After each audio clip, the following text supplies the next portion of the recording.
Hello दोस्तों, तो आप सब कैसे हैं दोस्तों। मैं आ चुका हूं फिर से आप सबके बीच बहुत ही जबरदस्त एक भोजपुरी सॉन्ग लेकर, जो कि बहुत ही खतरनाक ऑर्केस्ट्रा सॉन्ग है। बिल्कुल नया, बहुत ही जबरदस्त। तो चलिए टाइम को बर्बाद ना करते हुए मुखड़े को शुरू करते हैं। बाटे बिजनस हमर लंबा या चावड़ा, किन के बहाने लाइन मार छावड़ा। बटे बिजनस हमर लंबा या चौड़ा, किन के बहाने लाइन मार छावड़ा।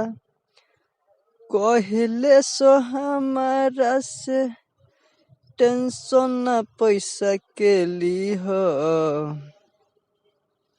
कहले बलैका एगो दुनु बेरा हमके दीह, कहले बलैका एगो दुनु बेरा हमके दीह, कहले बलैका एगो।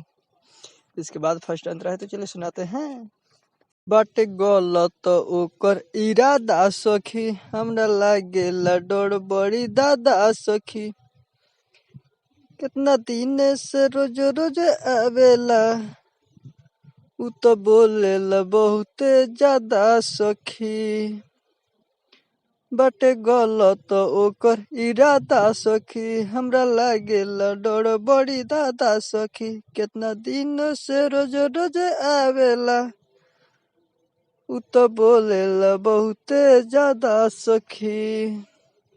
दिले बा नंबर कहे हाल चाल हमसे लीह, कहले बलैका एगो दुनु बेरा हमके दीह, कहले बलैका एगो दुनु बेरा हमके दीह, कहले बलैका एगो। इसके बाद लास्ट अंतरा है, तो चलिए सुनाते हैं। मन कर बंद कर दियो को रोजगार रे, दिन पर दिन ओकर बदले विचार रे। ओकर बात हम तो से कैसे कही, सिंह मृत्युंजय हमसे करेला प्यार रे। मन करे बंद कर दी ओकर रोजगार रे, दिन पर दिन ओकर बदले विचार रे। ओकर बात हम तो से कैसे कही, सिंह मृत्युंजय हमसे करेला प्यार रे।